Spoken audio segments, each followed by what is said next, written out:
ನಮಸ್ತೆ, ನಾನು ಅಪರ್ಣಾ ಭಟ್. ನಮ್ಮ ಯೂಟ್ಯೂಬ್ ಚಾನೆಲ್ ಅಭಿಜ್ಞಾ ಲಾ ಸೀರೀಸ್ಗೆ ನಿಮಗೆಲ್ರಿಗೂ ಸ್ವಾಗತ. ಇವತ್ತೊಂದು ಬಹಳ ವಿಶೇಷವಾದಂತಹ ಪ್ರಯತ್ನವನ್ನು ನಮ್ಮ ಯೂಟ್ಯೂಬ್ ಚಾನೆಲ್ ಮುಖಾಂತರ ನಾನು ಮಾಡಲಿಕ್ಕೆ ಇಷ್ಟಪಡ್ತಿದ್ದೇನೆ. ಅದೇನಂತಂದರೆ ಸಂಪೂರ್ಣವಾಗಿ ಕನ್ನಡದಲ್ಲೇ ಬೇರ್ ಆ್ಯಕ್ಟನ್ನು ನಾವು ಓದಿ ಅರ್ಥ ಮಾಡ್ಕೊಳ್ಳುವಂಥದ್ದು. ಈಗ ಜುಡಿಷರಿ ಎಕ್ಸಾಮಿಗೆ ಅಥವಾ ಆಲ್ ಇಂಡಿಯಾ ಬಾರ್ ಎಕ್ಸಾಮಿನೇಷನ್ಗೆ ಇದಕ್ಕೆಲ್ಲವೂ ಕೂಡ ಬೇರ್ ಆ್ಯಕ್ಟನ್ನು ಓದುವಂಥದ್ದು ಬಹಳ ಅಗತ್ಯ. ಸೊ ತುಂಬ ಜನ ವಿದ್ಯಾರ್ಥಿಗಳು ತುಂಬ ದಿನಗಳಿಂದ, ತುಂಬ ತಿಂಗಳಂತಲೇ ಹೇಳ್ಬೋದು, ಕನ್ನಡದಲ್ಲಿ ಮಾಡಿ, ಸಂಪೂರ್ಣವಾಗಿ ಕನ್ನಡದಲ್ಲಿ ಮಾಡಿ ಅಂತೇಳಿ ಹೇಳ್ತಿದ್ರು. ಸೊ ಇದು ಒಂದು ಹೇಗೋ ಆಂಗ್ಲ ಮಾಧ್ಯಮದವರಿಗೆ ನಾವು ಸಪ್ರೇಟ್ ಇಂಗ್ಲೀಷ್ ಮತ್ತು ಕನ್ನಡದಲ್ಲಿ ಮಾಡ್ತಾ ಇದ್ದೇವೆ, ಕನ್ನಡದಲ್ಲೂ ಸಹ ಇದೊಂದು ಪ್ರಯತ್ನವನ್ನು ಮಾಡ್ತಿದ್ದೇವೆ. ಹಾಗೆ ಇದೇ ಪ್ರಕಾರ ಎಲ್ರಿಗೂ ನಿಮಗೆ ಉಪಯುಕ್ತವಾಗ್ತಾ ಇದೆ ಅಂತ ಅನಿಸಿದರೆ ಆವಾಗ ಖಂಡಿತವಾಗಿಯೂ ಇದರದ್ದು ಸಂಪೂರ್ಣವಾದಂತಹ ಕೋರ್ಸನ್ನು ಕೂಡ ಮಾಡ್ತೇವೆ ಕನ್ನಡದಲ್ಲೇ. ಜುಡಿಷರಿಗೆ ಇರ್ಬೋದು, ಆಲ್ ಇಂಡಿಯಾ ಬಾರ್ ಎಕ್ಸಾಮಿನೇಷನ್ಗೆ ಇರ್ಬೋದು, ಅದ್ರ ತಕ್ಕನಾಗೆ ನಾವು ನಮ್ಮ ಮುಂದಿನ ಒಂದು ಹಾದಿಯನ್ನು ನಾವು ಹೇಗೆ ಮುಂದುವರಿಸಬೇಕು ಹೇಳುವಂಥದ್ದನ್ನು ನೋಡ್ಕೊಳ್ತೇವೆ.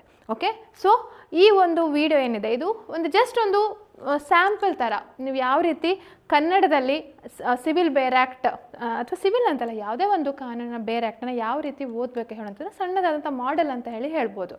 ಪ್ರಾರಂಭ ಮಾಡೋಣ. ಇದು ಜುಡಿಷರಿ ಎಕ್ಸಾಮ್ಗೂ ಹೆಲ್ಪ್ ಆಗುತ್ತೆ, ನಿಮ್ಮ ಆಲ್ ಇಂಡಿಯಾ ಬಾರ್ ಎಕ್ಸಾಮಿನೇಷನ್ ಕೂಡ ಹೆಲ್ಪ್ ಆಗುತ್ತೆ, ಅಥವಾ LLB ವಿದ್ಯಾರ್ಥಿಗಳು ನೀವು ಬೇರ್ ಆ್ಯಕ್ಟನ್ನು ಕಲಿತೀರಿ ಅಂತಾದರೂ ಸಹ ಆಗಳು ಕೂಡ ಸಂಪೂರ್ಣವಾಗಿ ಹೆಲ್ಪ್ ಆಗುತ್ತೆ. ಸೊ ಇದನ್ನು ಒಂದೇ ದಿನ ಅಲ್ಲ, ಬಟ್ ಪಾರ್ಟ್ ಬೈ ಪಾರ್ಟ್ ನಾವು ಇದು ಮಾಡ್ತಾ ಹೋಗೋಣ, ರಿವಿಷನ್ ರೂಪದಲ್ಲಿ ಅರ್ಥ ಮಾಡ್ಕೊಳ್ತಾ ಹೋಗೋಣ. ಸೊ ನಾವು ಯಾವ್ದು ನೋಡ್ತಾ ಇದ್ದೇವೆ, ಸಿವಿಲ್ ಪ್ರಕ್ರಿಯಾ ಸಂಹಿತೆ 1908ನೇ ಒಂದು ಇಸ್ವಿಗೆ ಸಂಬಂಧಪಟ್ಟ ಹಾಗೆ ಒಂದು ಕಾನೂನಿದು. ಸೊ ಯಾವತ್ತಿಂದ ಜಾರಿಗೆ ಬಂತು ಹೇಳುವಂಥದ್ದು ಕೂಡ ಕೇಳ್ತಾರೆ.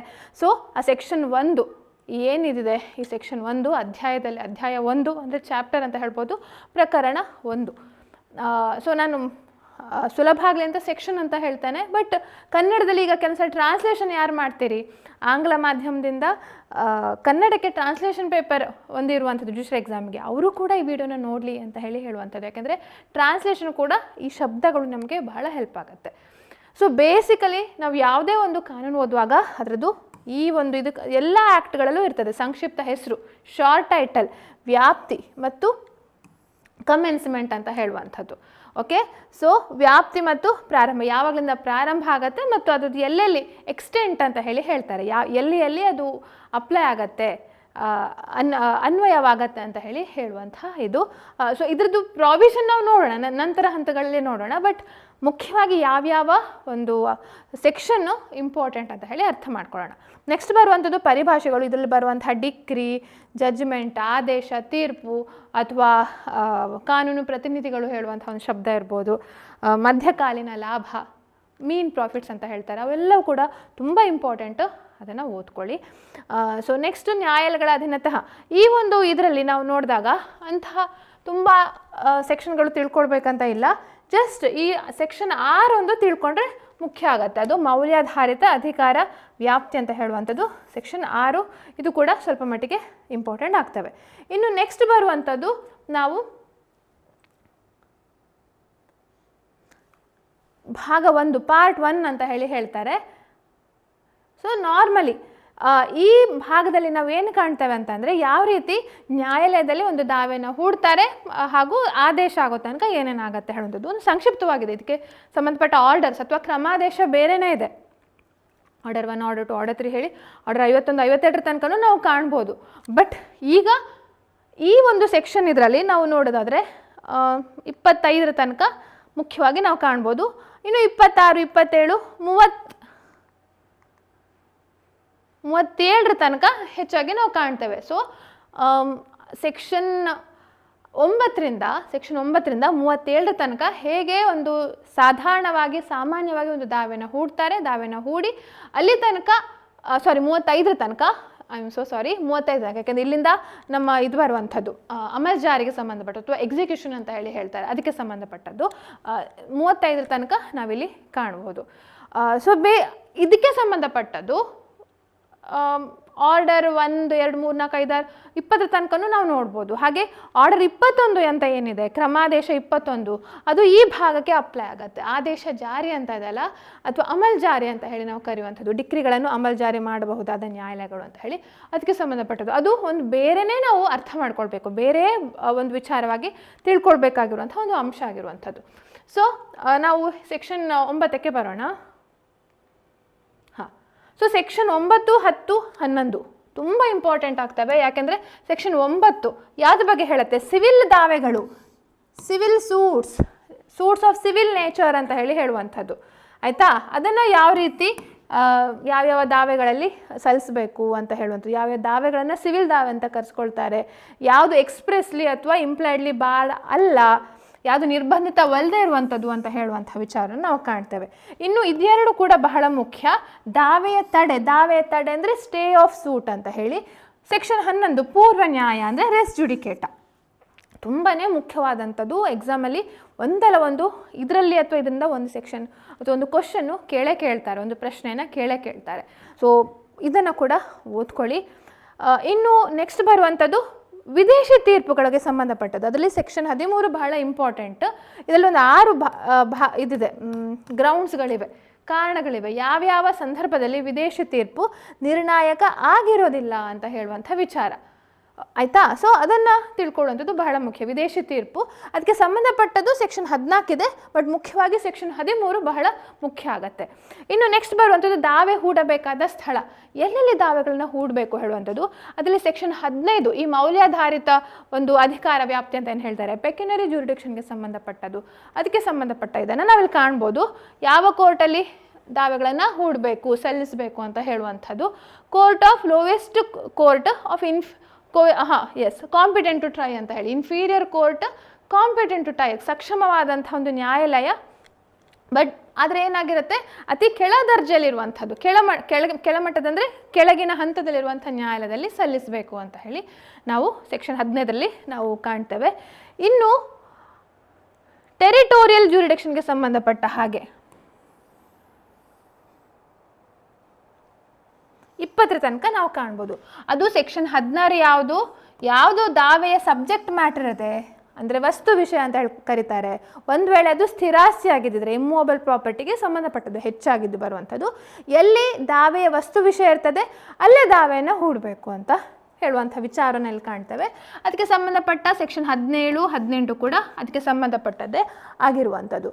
ಇನ್ನು ಸೆಕ್ಷನ್ 19 ಯಾವುದು, ಚರಸ್ವತ್ತಿಗೆ. ಸೊ ಇದಿಷ್ಟು ಹೆಚ್ಚಾಗಿ ಸ್ಥಿರಾಸ್ತಿ ಅಥವಾ ಸ್ಥಿರ ಸ್ವತ್ತು ಅಂತ ಹೇಳಿ ನಾವು ಅದಕ್ಕೆ ಸಂಬಂಧಪಟ್ಟ ದಾವೆಗಳನ್ನ ಎಲ್ಲಿ ಹೂಡಬೇಕು ಅಂತ ಹೇಳುವಂಥ ವಿಚಾರಗಳನ್ನು ತಿಳಿಸ್ಕೊಡ್ತವೆ. ಇಲ್ಲಿ ಬರುವಂಥದ್ದು ಏನು ಹೇಳ್ತವೆ ಅಂತಂದರೆ ಸೆಕ್ಷನ್ 19 ಚರಸ್ವತ್ತು, ಅಥವಾ ಕೇವಲ ಚರಸ್ವತ್ತು ಅಂತಲ್ಲ, ವ್ಯಕ್ತಿಗೆ ಯಾರಿಗಾದರೂ ಹಾನಿ ಮಾಡಿದಿದ್ರೆ ಅದಕ್ಕೆ ಸಂಬಂಧಪಟ್ಟ ಪರಿಹಾರವನ್ನು ಕೇಳಿ ದಾವೆಯನ್ನು ಸಲ್ಲಿಸ್ಬೋದು. ಆ ಒಂದು ಸೆಕ್ಷನ್ ಇಲ್ಲಿ ಹೇಳ್ತಾರೆ.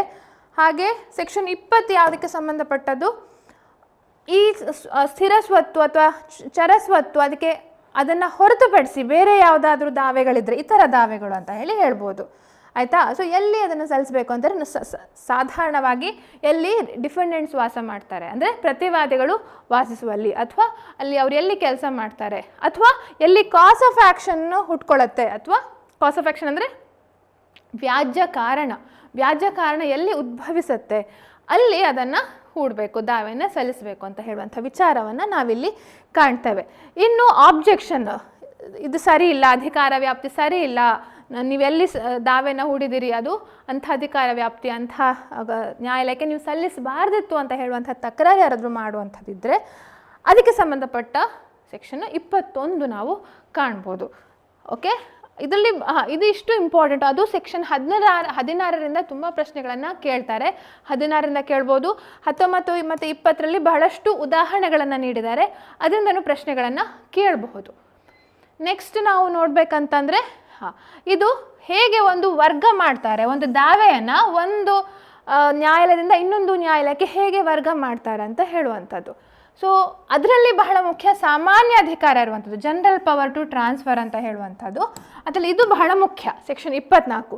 ಇನ್ನು ಸರ್ವೋಚ್ಚ ನ್ಯಾಯಾಲಯ ಅಂದರೆ ಸುಪ್ರೀಂ ಕೋರ್ಟಿಗೆ ಇರುವಂಥ ಅಧಿಕಾರದ ಬಗ್ಗೆ, ಯಾವ ದಾವೆಯನ್ನು ಬೇಕಾದರೂ ಯಾವುದೇ ನ್ಯಾಯಾಲಯಕ್ಕೆ, ಯಾವುದೇ ಭಾಗದಲ್ಲಿರುವಂಥ ದೇಶದ ಯಾವುದೇ ಭಾಗದಲ್ಲಿರುವಂಥ ಯಾವುದೇ ಒಂದು ದಾವೆಯನ್ನು ಇನ್ನೊಂದು ಭಾಗದಲ್ಲಿರುವಂಥ ನ್ಯಾಯಾಲಯಗಳಿಗೆ ವರ್ಗ ಮಾಡುವಂಥ ಅಧಿಕಾರ ಸರ್ವೋಚ್ಚ ನ್ಯಾಯಾಲಯಕ್ಕಿದೆ ಅಂತ ಹೇಳುವಂಥ ಸೆಕ್ಷನ್ನು 25ರಲ್ಲಿ ನಾವು ಕಾಣ್ಬೋದು. ಆಯಿತಾ, ಇದು ಒಂದು 24, 25 ಮುಖ್ಯ ಅಂತ ಹೇಳ್ಬೋದು. ಇನ್ನು ನಾವು ಸೆಕ್ಷನ್ 26 ಏನು ಪ್ರಶ್ನೆಗಳು ಕೇಳ್ತಾರೆ ಅಂತ ಅಲ್ಲ, ಬಟ್ ಪ್ರಾಕ್ಟಿಕಲಿ ಈ ಸೆಕ್ಷನ್ ಅಡಿಯಲ್ಲೇ ದಾವೆಗಳನ್ನು ಸಲ್ಲಿಸುವಂಥದ್ದು, ದಾವೆಗಳನ್ನು ಹೂಡುವಂಥದ್ದು. ಇನ್ಸ್ಟಿಟ್ಯೂಷನ್ ಆಫ್ ದಿ ಸೂಟ್ಸ್ ಅಂತ ಹೇಳಿ ಹೇಳ್ತಾರೆ ಅದಕ್ಕೆ, ದಾವೆಗಳನ್ನು ಹೂಡುವುದು. ಸೊ ನೋಡಿ, ನೀವು ಕನ್ನಡ ಮಾಧ್ಯಮದಲ್ಲಿ ಕಲಿತಾ ಇದ್ರು ಸಹ ನಾನು 2 ಬೈಲಿಂಗ್ವಲ್ ಮಾಡಲಿಕ್ಕೆ ಪ್ರಯತ್ನ ಪಡ್ತಾ ಇದ್ದೇನೆ. ಆಂಗ್ಲ ಭಾಷೆಯಲ್ಲೂ ಶಬ್ದಗಳನ್ನು ಹೇಳ್ತಿದ್ದೇನೆ, ಕನ್ನಡದಲ್ಲೂ ಹೇಳ್ತಿದ್ದೇನೆ. ಸೊ ನಿಮಗೆ ಇದು ಒಂದಲ್ಲ ಒಂದು ವಿಧದಲ್ಲಿ ಟ್ರಾನ್ಸ್ಲೇಷನ್ ಕ್ಲಾಸ್ ಕೂಡ ಆಗುತ್ತೆ. ಆಂಗ್ಲ ಮಾಧ್ಯಮದವ್ರಿಗೂ ಕೂಡ ಕನ್ನಡ ಶಬ್ದಗಳ ಪರಿಚಯ ಆಗುತ್ತೆ, ಹಾಗೂ ಕನ್ನಡ ಮಾಧ್ಯಮದವರಿಗೆ ಕನ್ನಡದಲ್ಲಿ ಕಲಿತಾಗತ್ತೆ. ಮತ್ತು ಇನ್ನೊಂದು ಏನಂತಂದರೆ, ನಾನು ಆಂಗ್ಲ ಶಬ್ದಗಳನ್ನು ಉಪಯೋಗಿಸ್ತಾನಲ್ಲ, ಅದಕ್ಕೋಸ್ಕರ ನಿಮಗೆ ಟ್ರಾನ್ಸ್ಲೇಷನ್ ಅಲ್ಲಲ್ಲೇ ಅಭ್ಯಾಸ ಆಗ್ತಾ ಹೋಗುತ್ತೆ. ಆಯಿತಾ? ಸೊ ಸರಿಯಾಗಿ ಅರ್ಥ ಮಾಡ್ಕೊಳ್ಳಿ, ಬರ್ಕೊಳ್ಳಿ ನಾನೇನಾದರೂ ಆಂಗ್ಲ ಶಬ್ದಗಳನ್ನು ಉಪಯೋಗಿಸಿದರೆ. ಸೊ ಇದೊಂದು ಸೆಕ್ಷನ್ 26 ದಾವೆಗಳನ್ನು ಇದು ನಾವು ಓಕೆ. ಇದರಲ್ಲಿ ಕ್ರಮಾದೇಶ 4 ಇದಕ್ಕೆ ಡೈರೆಕ್ಟ್ ಲಿಂಕ್ ಆಗಿರುವಂಥದ್ದು. ಇನ್ನು ನೆಕ್ಸ್ಟ್ ನಾವು ನೋಡುವಂಥದ್ದು ಸಮನ್ ಹೂಡುವುದು ಹೇಳುವಂಥದ್ದು. ಅದರಲ್ಲಿ ಸೆಕ್ಷನ್ 27 ಇದೆ, ಪರಿಶೋಧನೆ ಡಿಸ್ಕವರಿ ಅಂತ ಹೇಳಿ ಹೇಳ್ತಾರೆ. ಅದು ಕ್ರಮಾದೇಶ 11 ಬರುತ್ತೆ. ಇನ್ನೂ ಹಲವಾರು ವಿಚಾರಗಳಿವೆ, ಕೇವಲ ಇದಷ್ಟೇ ಅಲ್ಲ. ಬಟ್ ಇಲ್ಲಿ ಕೇವಲ ತುಂಬ ಕಮ್ಮಿ ಸಂಖ್ಯೆಯ ಸೆಕ್ಷನ್ಗಳು ಇಲ್ಲಿ ಕೊಟ್ಟಿದ್ದಾರೆ. ಹೆಚ್ಚಾಗಿ ನಾವು ಇದ್ರ ಬಗ್ಗೆ ತಿಳ್ಕೊಳ್ಬೇಕಂತಂದರೆ ಕ್ರಮಾದೇಶ 5, ಕ್ರಮಾದೇಶ 16 ಅಥವಾ ಕ್ರಮಾದೇಶ 11, 12, 13 ಅದೆಲ್ಲವೂ ಕೂಡ ತಿಳ್ಕೊಳ್ಬೇಕಾಗತ್ತೆ. ಇನ್ನು ಮುಖ್ಯವಾಗಿ ಸೆಕ್ಷನ್ 32 ಇದು ಮುಖ್ಯ. ಯಾಕೆಂದರೆ ತಪ್ಪಿದ್ದಕ್ಕಾಗಿ ದಂಡ ಅಂತ ಹೇಳಿ ನಾವು ಕಾಣ್ತೇವೆ. ಅಂದರೆ ಪೆನಾಲ್ಟಿ ಫಾರ್ ಡಿಫಾಲ್ಟ್ ಅಂತ ಹೇಳಿ. ಡಿಫಾಲ್ಟ್ ಅಂದರೆ ತಪ್ಪು ನೀವು ಏನಾದರೂ ಹಣ ಕಟ್ಟಲಿಕ್ಕೆ ತಪ್ಪಿದ್ರೆ ಅಂತ ಹೇಳುವಂಥದ್ದು. ಸೊ ಅಂಥ ಸಂದರ್ಭದಲ್ಲಿ ಏನೇನು ಮಾಡಿದರೆ, ಈಗ ಹಾಜರಾಗದಿದ್ರೆ, ಸಮ್ಮನ್ಸಿಗೆ ಹಾಜರಾಗದಿದ್ರೆ ಏನೇನಾಗುತ್ತೆ ಹೇಳುವಂಥದ್ದೆಲ್ಲ ಆ ದಂಡ, ಎಷ್ಟೆಷ್ಟು ದಂಡ ಅಂತ ಹೇಳುವಂಥ ವಿಚಾರವನ್ನು ಅಲ್ಲಿ ನೀಡಿದ್ದಾರೆ. ಸೊ ಇದನ್ನು ಕೂಡ ಓದಿ, ಸೆಕ್ಷನ್ 32ರಲ್ಲಿ ಇಂಪಾರ್ಟೆಂಟ್ ಆಗ್ತವೆ. ಇನ್ನು ಸೆಕ್ಷನ್ 33 ಜಡ್ಜ್ಮೆಂಟ್ ಬಗ್ಗೆ ನಾವು ಕಾಣ್ತೇವೆ. ತೀರ್ಪು ಮತ್ತು ಡಿಕ್ರಿ ಅಂತ ಹೇಳಿ. ಆಯಿತಾ? ತೀರ್ಪು ಅಂದರೆ ಜಡ್ಜ್ಮೆಂಟ್, ಡಿಕ್ರಿ ಅಂದರೆ ಡಿಕ್ರಿಯೇ. ಇದಕ್ಕೆ ನಾವು ಆರ್ಡರ್ 20, ಕ್ರಮಾದೇಶ 20 ಕೂಡ ಬಹಳ ಮುಖ್ಯ, ಒಟ್ಟೊಟ್ಟಿಗೆ ಓದ್ಕೊಳ್ಬೇಕು. ಇನ್ನು ಬಡ್ಡಿ ಹಾಗೂ ಖರ್ಚುಗಳು, ಇಂಟ್ರೆಸ್ಟ್ ಮತ್ತು ಕಾಸ್ಟ್ಸ್ ಅಂತ ಹೇಳಿ ಕರಿತೇವೆ. ಬಡ್ಡಿ ಸೆಕ್ಷನ್ 34ರಲ್ಲಿ ಬರುತ್ತೆ, ಕಾಸ್ಟ್ಸ್ ಸೆಕ್ಷನ್ 35ರಲ್ಲಿ ನಾವು ಕಾಣ್ತೇವೆ. ಖರ್ಚುಗಳು ಅಂತ ಹೇಳುವಂಥದ್ದು. ಖರ್ಚುಗಳು ಕೇವಲ 35 ಅಷ್ಟೇ ಅಲ್ಲ, 35A 35B ಕೂಡ ಇದೆ. ಎಲ್ಲದೂ ಕೂಡ ಇಂಪಾರ್ಟೆಂಟ್ ಆಗ್ತವೆ. 35A,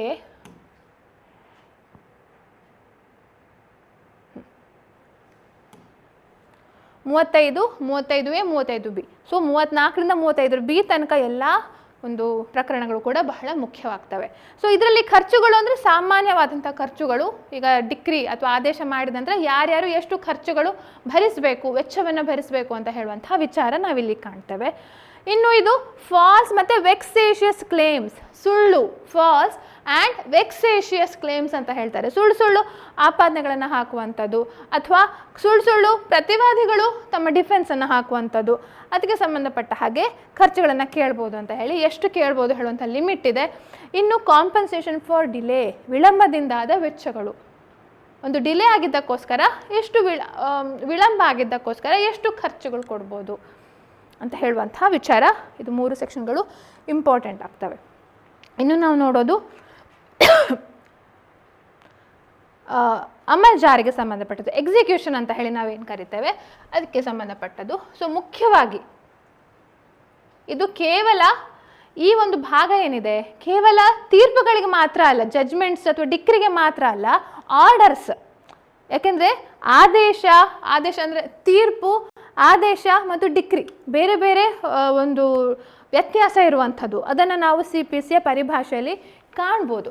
ಆದರೆ ಇಲ್ಲಿ ಅದಕ್ಕೆ ಹೇಳ್ತಾರೆ ಕೇವಲ ಡಿಕ್ರಿಗೆ ಮಾತ್ರ ಅಲ್ಲ, ಆದೇಶಗಳಿಗೂ ಆರ್ಡರ್ಗಳು ಕೂಡ ಈ ಭಾಗ ಅನ್ವಯ ಆಗುತ್ತೆ. ಒಂದು ಆದೇಶವನ್ನು, ಸಾಮಾನ್ಯವಾದಂಥ ಒಂದು ಸಣ್ಣ ಆದೇಶವನ್ನು ನೀವು ಜಾರಿಗೊಳಿಸಲಿಕ್ಕೆ ಹೋದರೂ ಸಹ ನೀವು ಈ ಭಾಗವನ್ನೇ ಓದಬೇಕು ಅಂತ ಹೇಳಿ ಹೇಳ್ತಾರೆ. ಆಯಿತಾ? ಹಾಗೆ ಇದೆಲ್ಲ ಕೂಡ ಇಂಪಾರ್ಟೆಂಟ್. 38ರಲ್ಲಿ ಬೇಸಿಕಲಿ ಏನು ಹೇಳ್ತಾರೆ ಅಂದರೆ, ಯಾವ್ಯಾವ ನ್ಯಾಯಾಲಯಗಳು ಡಿಕ್ರಿಯನ್ನು ಅಮಲ್ಜಾರಿ ಮಾಡ್ಬೋದು ಅಂತ ಹೇಳುವಂಥದ್ದು. ಅದರಲ್ಲಿ 2 ವಿಚಾರಗಳನ್ನ ಹೇಳ್ತಾರೆ. ಯಾವುದು ಡಿಕ್ರಿ ಮಾಡಿದ ನ್ಯಾಯಾಲಯ ಇದೆ, ಹಾಗೂ ಯಾವುದು ಡಿಕ್ರಿನ ವರ್ಗಾವಣೆ ಆಗಿರುವಂಥ ನ್ಯಾಯಾಲಯ ಅಂತ ಹೇಳಿ 2 ವಿಚಾರಗಳಿವೆ. ಸೊ ಅದನ್ನು ಇಲ್ಲಿ ಹೇಳ್ತಾರೆ. ಸೊ ಅದಕ್ಕೋಸ್ಕರ 37, 39 ಡಿಕ್ರಿ ವರ್ಗಾವಣೆ ಅಂತ ಇದೆಲ್ಲ. ಸೊ ಅದಕ್ಕೋಸ್ಕರ ಇದೆರಡು ಕೂಡ ಮುಖ್ಯವಾಗ್ತವೆ. ಇನ್ನು ಉಳಿದಿದ್ದೆಲ್ಲ ಅದಕ್ಕೆ ಸಂಬಂಧಪಟ್ಟ ಸೆಕ್ಷನ್ಸ್ಗಳೇ. ಬಟ್ ಅದಕ್ಕಿಂತ ಮುಖ್ಯವಾಗಿ ನಾವು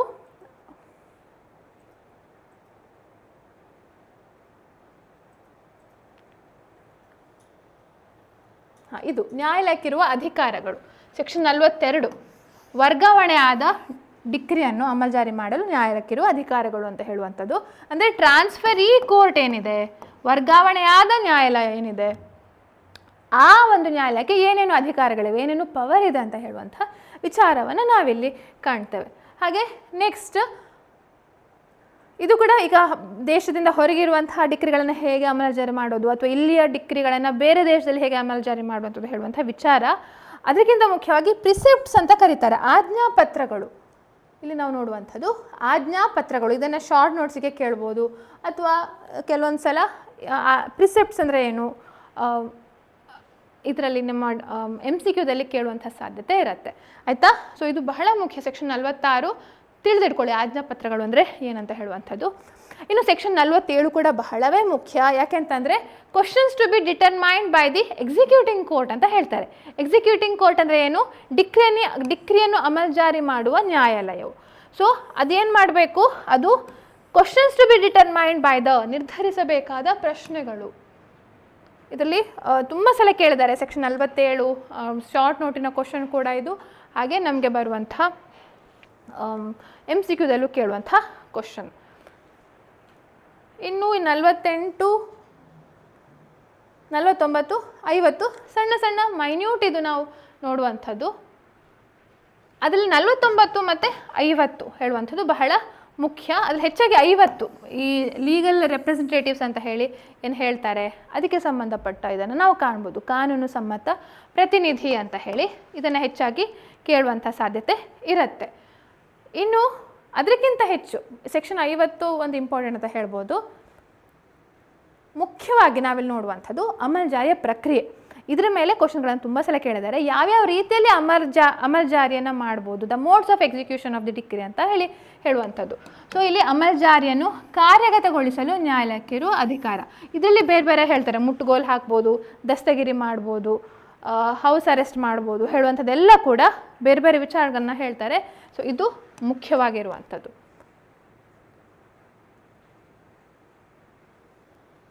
ಇದು ಕೆಲಸ 54 ಇದು ಕೂಡ ಕೇಳ್ತಾರೆ. ಈಗ ಪಾರ್ಟಿಷನ್ ಆಗುತ್ತೆ, ಸ್ವತ್ತಿನ ವಿಭಜನೆ. ಇದಕ್ಕೆ ಸಂಬಂಧಪಟ್ಟ ಹಾಗೆ ಹೇಗೆ ಯಾವ ರೀತಿಯಲ್ಲಿ ಡಿವಿಷನ್ ಮಾಡ್ತಾರೆ ಅಂತ ಹೇಳುವಂಥದ್ದು. ಇದು ಕರ್ನಾಟಕ ಅಮೆಂಡ್ಮೆಂಟ್ ಆಗಿದೆ. ಸೊ ಇತ್ತೀಚೆಗೆ ಇದು ಮುಂಚಿನ ಅಮೆಂಡ್ಮೆಂಟ್ ಕರ್ನಾಟಕದಲ್ಲಿ. ಇತ್ತೀಚೆಗೆ ಕೂಡ 2025ರಲ್ಲಿ ಅಮೆಂಡ್ಮೆಂಟ್ ಆಯಿತು. ಅದ್ರ ಬಗ್ಗೆ ಕೂಡ ನಾನು ಮುಂದಿನ ದಿನಗಳಲ್ಲಿ ತಿಳಿಸ್ಕೊಡ್ತೇನೆ ಯಾವ ರೀತಿಯಲ್ಲಿ ಸಿವಿಲ್ ಅಮೆಂಡ್ಮೆಂಟ್ ಅಂತ ಹೇಳುವಂಥದ್ದು.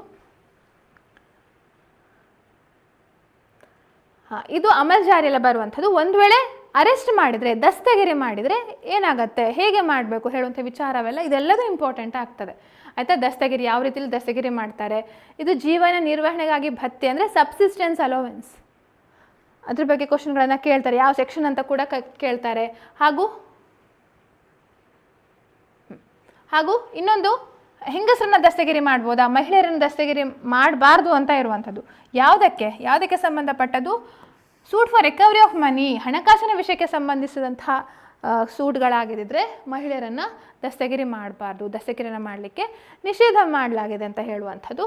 ಸೊ ಸೆಕ್ಷನ್ ಇದೆಲ್ಲದೂ ಇಂಪಾರ್ಟೆಂಟೇ, ಇದನ್ನು ಓದಿಟ್ಕೊಳ್ಳಿ. ನೆಕ್ಸ್ಟ್, ಯಾವ ರೀತಿಯಲ್ಲಿ ಬಿಡುಗಡೆ ಮಾಡ್ಬೋದು ಹೇಳುವಂಥದ್ದು. ಸೊ ಕೆಲವೊಂದು ಕಾರಣಗಳನ್ನು ನೀಡಿದ್ದಾರೆ, ಯಾವಾಗ ದಸ್ತಗಿರಿ ಆದವನನ್ನು ಬಿಡುಗಡೆ ಮಾಡ್ತಾರೆ, ಹಾಗೂ ಕೆಲವೊಂದು ಕಾಯಿಲೆ ಬಂದಾಗ ಆ ಆಧಾರದ ಮೇಲೂ ಬಿಡುಗಡೆ ಮಾಡ್ಬೋದು ಅಂತ. ಸೊ ಎಲ್ಲದೂ ಇಂಪಾರ್ಟೆಂಟ್ ಆಗ್ತವೆ. ಸೊ ಇಲ್ಲಿ ತನಕ ನಾವು ಅರೆಸ್ಟ್ ಬಗ್ಗೆ ನೋಡಿದರೆ, ಇನ್ನು ಜಪ್ತಿ, ಅಟ್ಯಾಚ್ಮೆಂಟ್ ಅಂತ ಹೇಳಿ ಕರೆಯುವಂಥದ್ದು. ಈ ಅಟ್ಯಾಚ್ಮೆಂಟ್ ಅಂತ ಬಂದಾಗ ಇದು ಕೂಡ ತುಂಬ ಬಹಳ ಮುಖ್ಯ. ಸೆಕ್ಷನ್ 60 ಲಾಂಗ್ ಒಂದು ಲಿಸ್ಟೇ ಇದೆ. ಯಾವ್ಯಾವ ಒಂದು ಸ್ವತ್ತನ್ನು ಜಪ್ತಿ ಮಾಡ್ಬೋದು, ಯಾವ್ಯಾವ ಸ್ವತ್ತನ್ನು ಜಪ್ತಿ ಮಾಡಬಾರ್ದು, ಜಪ್ತಿ ಮತ್ತು ಮಾರಾಟ, ಅಟ್ಯಾಚ್ಮೆಂಟ್ ಆ್ಯಂಡ್ ಸೇಲ್ ಮಾಡಬಾರ್ದು ಅಂತ ಹೇಳುವಂಥ ವಿಚಾರವನ್ನು ಇಲ್ಲಿ ಕೊಟ್ಟಿದ್ದಾರೆ. ತುಂಬ ದೊಡ್ಡ ಲಾಂಗ್ ಲಿಸ್ಟೇ ಇದೆ, ಅದನ್ನು ಓದ್ಕೊಳ್ಳಿ. ಇನ್ನೂ ಹಲವಾರು ವಿಚಾರಗಳಿವೆ ಇದಕ್ಕೆ ಸಂಬಂಧಪಟ್ಟದ್ದು.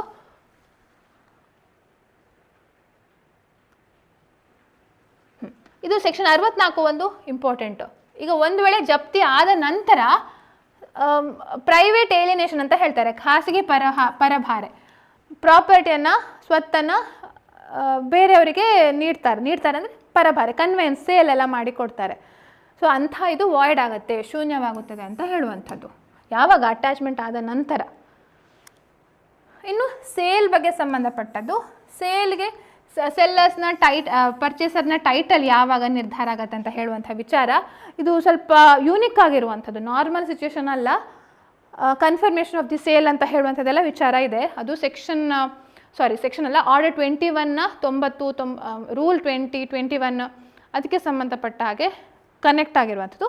ಬಟ್ 65 ವೆರಿ ವೆರಿ ಇಂಪಾರ್ಟೆಂಟ್ ಆಗ್ತವೆ. ಇನ್ನು ಇಲ್ಲಿ ನಾವು ನೋಡುವಂಥದ್ದು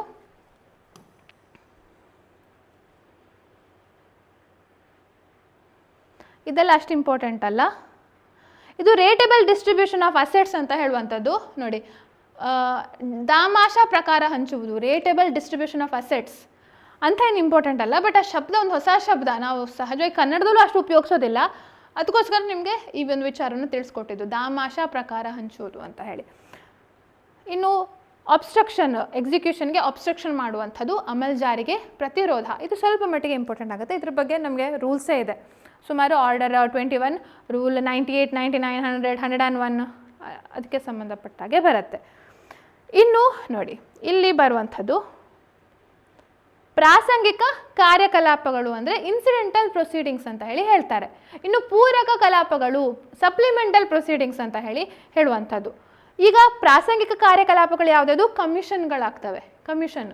ಸೊ ಕಮಿಷನನ್ನು ಯಾವ್ಯಾವ ಕಾರಣಕ್ಕೆ ಕಮಿಷನನ್ನು ಹೊರಡಿಸ್ಬೋದು ನ್ಯಾಯಾಲಯ ಹೇಳುವಂಥದ್ದು ಸೆಕ್ಷನ್ 75 ಮುಖ್ಯವೇ, ಬಹಳ ಮುಖ್ಯ, ತಿಳಿದಿಟ್ಕೊಳ್ಳಿ. ಹಾಗೆ ಕ್ರಮಾದೇಶ 26 ಇದಕ್ಕೆ ಸಂಬಂಧಪಟ್ಟದಾಗಿರುವಂಥದ್ದು. ಇನ್ನು ಇದೆಲ್ಲ ಇದೆ ಕಮಿಷನ್ಗೆ ಸಂಬಂಧಪಟ್ಟದ್ದು, but we can skip that. ಇದು ವಿದೇಶಿ ನ್ಯಾಯಾಲಯದಿಂದ ಅಥವಾ ಲೆಟರ್ ಆಫ್ ರಿಕ್ವೆಸ್ಟ್ ಅಂತ ಹೇಳಿ ನಾವು ನೋಡ್ತೇವೆ. ಸ್ವಲ್ಪ ಅದ್ರ ಮಟ್ಟಿಗೆ ಸೆಕ್ಷನ್ ನಂಬರ್ ಗೊತ್ತಿದ್ರೆ ಸಾಕಾಗತ್ತೆ.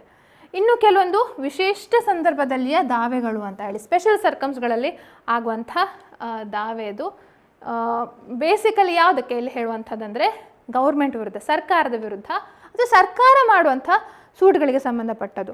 ಅದರಲ್ಲಿ ಎಲ್ಲ ಒಂದು ಸೆಕ್ಷನ್ಗಳು ಬಹಳ ಮುಖ್ಯವಾಗ್ತವೆ. ಅದ್ರ ಜೊತೆಗೆ ಕ್ರಮಾದೇಶ 27, 27A ಅದೆಲ್ಲದು ಕೂಡ ಓದಿಟ್ಕೊಳ್ಬೇಕು, ಬಹಳ ಮುಖ್ಯ. ಇದು ತಿಳಿದಿಟ್ಕೊಳ್ಳಿ. ಇದಾದ ನಂತರ ಇದನ್ನು ವಿಶೇಷ ದಾವೆಗಳು, ಹಲವಾರು ರೀತಿ ವಿಶೇಷ ದಾವೆಗಳಿವೆ. ಅನ್ಯ ದೇಶರು ಹೂಡೋ ದಾವೆಗಳು, ಫಾರಿನರ್ಸು, ರೂಲರ್ಸು ಅವರೆಲ್ಲ ಮಾಡುವಂಥದ್ದು. ಇದನ್ನು ಸ್ಕಿಪ್ ಮಾಡ್ಬೋದು, ಬಟ್ ಆ ರೀತಿ ಪ್ರಾವಿಷನ್ ಇದೆ ಅಂತ ಹೇಳುವಂಥದ್ದನ್ನು ತಿಳಿದಿಟ್ಕೊಳ್ಳಿ. ಅದಕ್ಕಿಂತ ಹೆಚ್ಚಾಗಿ ಅಂತರ್ವಾದ ಅಂತ ಹೇಳಿ ಕರೀತಾರೆ, ಅಂತರ್ದಾವೆ ಅಂತ ಹೇಳಿ ಕೂಡ ಹೇಳ್ಬೋದು. ಇಂಟರ್ ಪ್ಲೀಡರ್ ಸೂಟ್ಸ್ ಅಂತ ಹೇಳಿ ಬಹಳ ಮುಖ್ಯ. ಇಂಟರ್ ಪ್ಲೀಡರ್ ಸೂಟ್ಸ್ ಅಂತ ಹೇಳುವಂಥ ಯಾವ ಸಂದರ್ಭದಲ್ಲಿ ಇಂಟರ್ ಪ್ಲೀಡರ್ ಸೂಟ್ಸನ್ನು ಫೈಲ್ ಮಾಡ್ಬೋದು ಅಂತ ಹೇಳುವಂಥ ವಿಚಾರವನ್ನು ನಾವಿಲ್ಲಿ ಕಾಣ್ತೇವೆ. ಕ್ರಮಾದೇಶ 35ಕ್ಕೆ ಸಂಬಂಧಪಟ್ಟದ್ದು.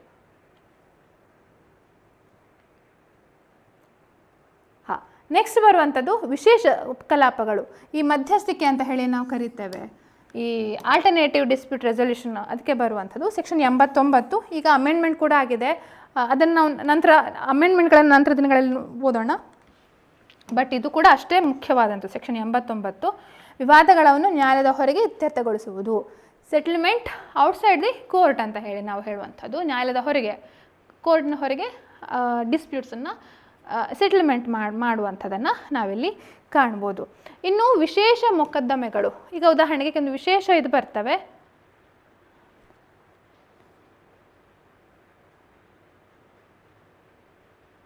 ಸ್ಪೆಷಲ್ ಕೇಸಸ್ ಅಂತ ಹೇಳಿ ಸೆಕ್ಷನ್ 90. ಓಕೆ, ತುಂಬ ಇಂಪಾರ್ಟೆಂಟ್ ಅಲ್ಲ, ಇದು ಮಾಡಿಟ್ಕೊಳ್ಳಿ, ಸೆಕ್ಷನ್ ನಂಬರನ್ನು ನೋಟ್ ಮಾಡಿಟ್ಕೊಳ್ಳಿ.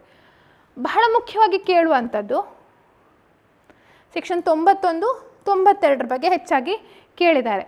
ಸಾರ್ವಜನಿಕ ಶಾಂತಿಭಂಗ, ಈ ಪಬ್ಲಿಕ್ ನ್ಯೂಸೆನ್ಸ್ಗೆ ಸಂಬಂಧಪಟ್ಟ ಹಾಗೆ ಯಾವ ರೀತಿ ದಾವೆಗಳನ್ನು ಸಲ್ಲಿಸ್ಬೋದು, ಅಥವಾ ಪಬ್ಲಿಕ್ ಚಾರಿಟೇಬಲ್ ಟ್ರಸ್ಟ್, ಸಾರ್ವಜನಿಕ ಧರ್ಮಾರ್ಥ ಸಂಸ್ಥೆಗಳು, ಅವುಗಳನ್ನು ಹೇಗೆ ಫೈಲ್ ಮಾಡೋದು ಅಂತ ಹೇಳುವಂಥ ವಿಚಾರದ ಬಗ್ಗೆ ನಾವಿಲ್ಲಿ ಕಾಣ್ತೇವೆ. ಹಾಗೂ ಸೊ ಅದೆರಡು ಸೆಕ್ಷನ್ ಇಂಪಾರ್ಟೆಂಟ್ ಆಗುತ್ತೆ. ಇನ್ನು ನೆಕ್ಸ್ಟ್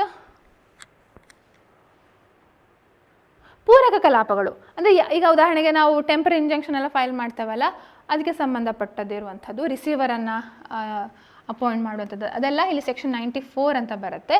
ಸೊ ಒಂದು ವೇಳೆ ಅದನ್ನು ಪಾಲನೆ ಮಾಡದಿದ್ರೆ ಅಥವಾ ಅದನ್ನು ಸುಳ್ಳು ಇದು ಮಾಡಿದರೆ ಅದಕ್ಕೆ ಎಷ್ಟು ನಷ್ಟ ಪರಿಹಾರ, ಕಾಂಪನ್ಸೇಷನ್ ಕೊಡಬೇಕು ಹೇಳುವಂಥದ್ದನ್ನು ನಾವಿಲ್ಲಿ ಕಾಣ್ಬೋದು. ಸೊ ಇದಿಷ್ಟು ಏನು ನಾವು ಕಾಣ್ತೇವೆ ಬೇಸಿಕ್ ಒರಿಜಿನಲ್ ಸೂಟ್ಸ್ಗಳನ್ನು ಫೈಲ್ ಮಾಡುವಾಗ ಮೂಲ ದಾವೆ ಸಂದರ್ಭದಲ್ಲಿ ಏನೇನೆಲ್ಲ ಪ್ರಕರಣಗಳಾಗ್ತವೆ, ಏನೇನು ವಿಚಾರಗಳಾಗ್ತವೆ ಹೇಳುವಂಥದ್ದನ್ನು ಹೆಚ್ಚಾಗಿ ನಾವು ಸೆಕ್ಷನ್ 95 ತನಕ ಕಾಣ್ಬೋದು. ಅದರ ನಂತರ ಅಪೀಲುಗಳಲ್ಲಿ ಕೂಡ ಹಲವಾರು ರೀತಿಯ ಬೇರೆ ಬೇರೆ ರೀತಿಯ ಇದಿದೆ. ಮೂಲ ಡಿಕ್ರಿ ಮೇಲೆ ಅಪೀಲ್ಗಳು. ಮೂಲ ಡಿಕ್ರಿ ಅಂದರೆ ಒರಿಜಿನಲ್ ಡಿಕ್ರಿ ಮೇಲೆ ಅಂದರೆ ಫಸ್ಟ್ ಅಪೀಲ್ ಅಂತ ಹೇಳ್ಬೋದು. ಫಸ್ಟ್ ಅಪೀಲನ್ನು ಯಾವ್ಯಾವ ಫೈಲ್ ಮಾಡ್ಬೋದು ಅಂದರೆ ಇದು ಸೆಕ್ಷನ್ 96 ಬಹಳವೇ ಮುಖ್ಯ. ಇದಕ್ಕೆ ಸಂಬಂಧಪಟ್ಟ ಹಾಗೆ ನಾವು ಕ್ರಮಾದೇಶ 41 ಆರ್ಡರ್ 41 ಇಂಪಾರ್ಟೆಂಟ್ ಆಗ್ತವೆ. ಹಾಗೂ ಇನ್ನೂ ಇದೆ, ಇದು ಇಷ್ಟಕ್ಕೆ ಅಲ್ಲ, ಆದರೆ ಈ ಒಂದು ಭಾಗದಲ್ಲಿ ಬಹಳ ಮುಖ್ಯವಾದಂಥ ಸೆಕ್ಷನ್ ಯಾವುದು ಅಂತ ಹೇಳಿ ನಾನು ನಿಮಗೆ ತಿಳಿಸ್ಕೊಡ್ತಾ ಇದ್ದೇನೆ. ಸೊ ಫಸ್ಟ್ ಸ್ಟೆಪ್ ಅದು ಇಂಪಾರ್ಟೆಂಟ್, ಅದರದ್ದು ಹುಕ್ ಅಥವಾ ಆ್ಯಂಕರ್ ಅಂತ ಹೇಳ್ತೇವೆ. ಈಗ ಶಿಪ್ ಒಂದು ಏನು ಹೇಳ್ತಾರೆ, ಹಡಗು ಇರುವಾಗ ಆ ಹಡಗನ್ನು ಸಮುದ್ರದಲ್ಲಿ ನಿಲ್ಲಿಸುವಾಗ, ದಡದ ಹತ್ರ ಬಂದು ನಿಲ್ಲಿಸುವಾಗ ಅದಕ್ಕೆ ಆ್ಯಂಕರ್ ಅಂತ ಹೇಳಿ ನೀಡಿರ್ತಾರೆ ಅಲ್ವಾ. ಸೊ ಹಾಗೆ ಒಂದು ವಿಚಾರನ ನಾವು ತಿಳ್ಕೊಳ್ಬೇಕಂತ ಅಂದರೆ ಒಂದು ಮುಖ್ಯವಾದಂಥ ಒಂದು ಹುಕ್ ಅದನ್ನು ತಿಳಿದಿಟ್ಕೊಳ್ಬೇಕು. ಅದರ ನಂತರ ನಾವು ಉಳಿದ ಎಕ್ಸ್ಪಾಂಡ್ ಮಾಡ್ತಾ ಹೋಗ್ಬೋದು, ಎಷ್ಟು ಬೇಕೋ ಅಷ್ಟು ಓದ್ತಾ ಹೋಗ್ಬೋದು. ಬಟ್ ಮುಖ್ಯವಾದಂಥ ವಿಚಾರ ಸೆಕ್ಷನ್ 96. ಅದ್ರ ಜೊತೆಗೆ ಇದು ನೆಕ್ಸ್ಟ್ ಬರುವಂಥದ್ದು ಅಪೆಲೇಟ್ ಡಿಕ್ರಿಗಳ ಮೇಲೆ ಅಪೀಲ್ಗಳು ಅಂತ ಹೇಳಿ, ಅಂದರೆ ಸೆಕೆಂಡ್ ಅಪೀಲ್ ಅಂತ ಹೇಳಿ ಇನ್ನೊಂದು ಇದರಲ್ಲಿ ಕರಿಬೋದು. ಅದರಲ್ಲಿ ಎರಡನೇ ಅಪೀಲ್ ಅಂತ ಹೇಳಿ ಹೇಳ್ತಾರೆ. ಸೆಕ್ಷನ್ 100 ಕೂಡ ಬಹಳ ಮುಖ್ಯ ಆಗತ್ತೆ.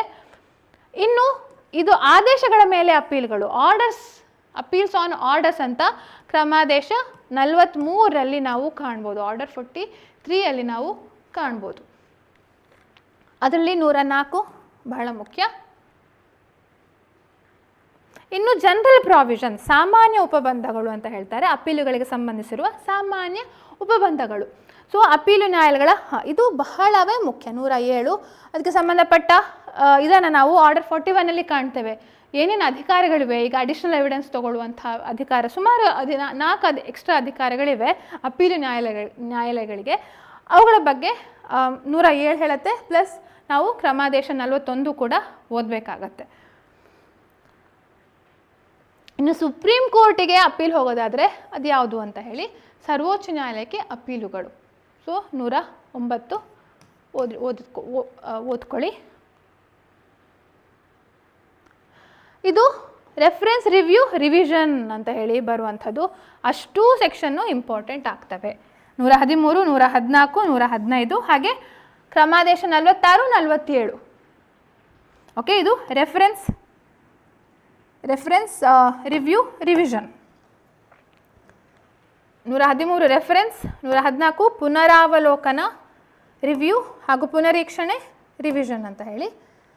ರೆಫರೆನ್ಸ್ ರಿವ್ಯೂ ರಿವಿಷನ್, ಹೌದು. ಇದು 3 ನಾವು ಕಾಣ್ಬೋದು.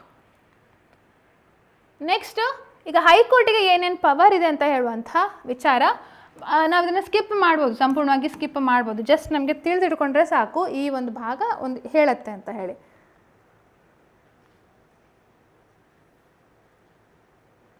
ಇದು ಕೂಡ ನಿಯಮಗಳು ಹೇಗೆ ಅಪ್ಲೈ ಆಗುತ್ತೆ ಅಂತ ಹೇಳಿ ಇದನ್ನು ನಾವು ಸ್ಕಿಪ್ ಮಾಡ್ಬೋದು. ಇನ್ನು ಮಿಸ್ಲೇನಿಯಸ್ ಅಂತ ಹೇಳಿ ಏನು ಬರುತ್ತಲ್ಲ, ಅದನ್ನು ಸ್ವಲ್ಪ ಸೆಕ್ಷನ್ಗಳು ಬಹಳ ಇಂಪಾರ್ಟೆಂಟ್ ಆಗ್ತವೆ. ಸಂಕೀರ್ಣ ಅಂತ ಹೇಳಿ ಕರೆಯುವಂಥದ್ದು ಮಿಸ್ಲೇನಿಯಸ್. ಅದರಲ್ಲಿ ಈಗ 132, 33, 34 ಇದಂತೂ ಸಂಪೂರ್ಣವಾಗಿ ಮುಖ್ಯ ಆಗಿರ್ತವೆ. ಆಯಿತಾ. ಯಾವ್ಯಾವ ಮಹಿಳೆಯರಿಗೆ ವಿನಾಯಿತಿ ಇದೆ ಅಥವಾ ಬೇರೆ ವ್ಯಕ್ತಿಗಳಿಗೆ ಈಗ ಹಾಜರಾತಿಯಿಂದ ವಿನಾಯಿತಿ ಬೇರೆ, ದಸ್ತಗಿರಿಯಿಂದ ವಿನಾಯಿತಿ ಬೇರೆ ಅಲ್ವಾ.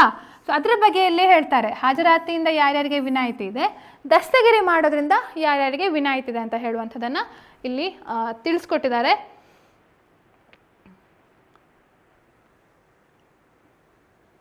ಇನ್ನು ಭಾಷೆ ಬಗ್ಗೆ ಇರುವಂಥದ್ದು, ಇದು ಅಂಚೆ ವೆಚ್ಚ ಅಂತ ಹೇಳಿ ನಾವು ಕಾಣ್ತೇವೆ. 148 ಎನ್ಲಾರ್ಜ್ಮೆಂಟ್ ಆಫ್ ಟೈಮ್ ಅಂತ ಹೇಳ್ತಾರೆ.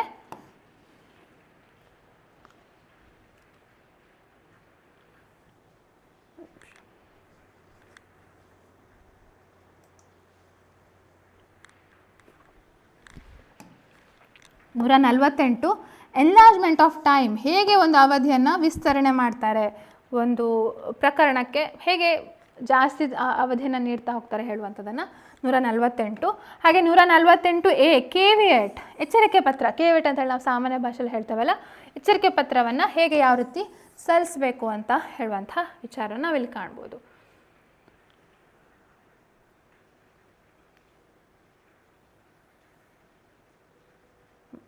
ಇನ್ನು 151 inherent powers of the court ಅಂತ ಹೇಳುವಂಥ ವಿಚಾರ ಬಹಳ ಮುಖ್ಯ. ನ್ಯಾಯಾಲಯಕ್ಕಿರುವಂತಹ ಅಂತರ್ನಿಹಿತ ಅಧಿಕಾರಗಳು, inherent powers of the court ಅಂತ ಹೇಳಿ. ಹಾಗೆ 152 ತೀರ್ಪುಗಳ ತಿದ್ದುಪಡಿ, ಆಯಿತಾ. ತೀರ್ಪುಗಳ ಡಿಕ್ರಿಗಳ ಅಥವಾ ಆದೇಶಗಳ ತಿದ್ದುಪಡಿ. ಇದು ಪ್ಲೀಡಿಂಗ್ಸ್ನ ತಿದ್ದುಪಡಿ ಅಲ್ಲ, ಅಮೆಂಡ್ಮೆಂಟ್ ಆಫ್ ಪ್ಲೀಡಿಂಗ್ಸ್ ಅಲ್ಲ, ಅಮೆಂಡ್ಮೆಂಟ್ ವಾದ ಪತ್ರಗಳ ತಿದ್ದುಪಡಿ ಅಲ್ಲ, ವಾದ ಪ್ರತಿವಾದ ಪತ್ರಗಳ ತಿದ್ದುಪಡಿ ಅಲ್ಲ, ಬಟ್ ಇಲ್ಲಿ ಆದೇಶಗಳ ತಿದ್ದುಪಡಿ. ಸೊ ಇದಕ್ಕೆ 152ನೇ ಸೆಕ್ಷನ್ನಲ್ಲಿ ನಾವು ಕಾಣ್ಬೋದು. ಅದಕ್ಕೆ ಸಂಬಂಧಪಟ್ಟದೇ ತಿದ್ದುಪಡಿ ಬೇರೆ ಬೇರೆ ನಾವು ಕಾಣ್ತೇವೆ. ಇನ್ನು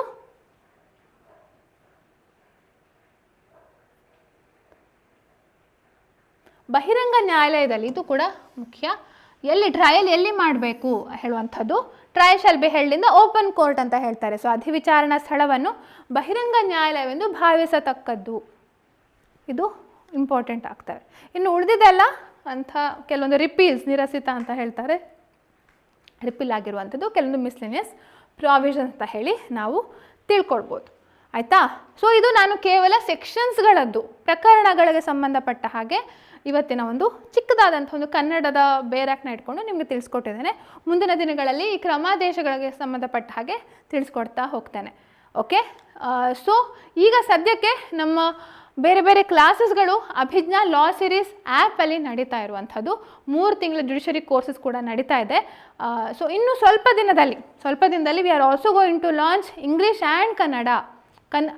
ಕನ್ನಡ ಭಾಷೆಯಲ್ಲಿ ನಾನು ಹೇಗೂ ಎಕ್ಸ್ಪ್ಲೇನ್ ಮಾಡ್ತಾ ಇದ್ದೆ, ಬಟ್ ಕನ್ನಡ ವಿವರಣೆಗಳೇನಿದೆ ಈ ರೀತಿ ಬೇರೆ ಆ್ಯಕ್ಟ್ನ ಇಟ್ಕೊಂಡು ಅದರದೊಂದು ಹೊಸ ಒಂದು ಕೋರ್ಸನ್ನು ಪ್ರಾರಂಭ ಮಾಡ್ತಿದ್ದೇನೆ. ಆಲ್ ಇಂಡಿಯಾ ಬಾರ್ ಎಕ್ಸಾಮಿನೇಷನ್ ಕೂಡ ಹಾಗೂ ನಮ್ಮ ಜುಡಿಷರಿ ಎಕ್ಸಾಮ್ಗೆ ಕೂಡ. ಸೊ ಅದಕ್ಕೋಸ್ಕರ ನೀವು ನಮ್ಮ ಯೂಟ್ಯೂಬ್ ಚಾನಲ್ ಸಬ್ಸ್ಕ್ರೈಬ್ ಹಾಕ್ಕೊಂಡಿರಿ.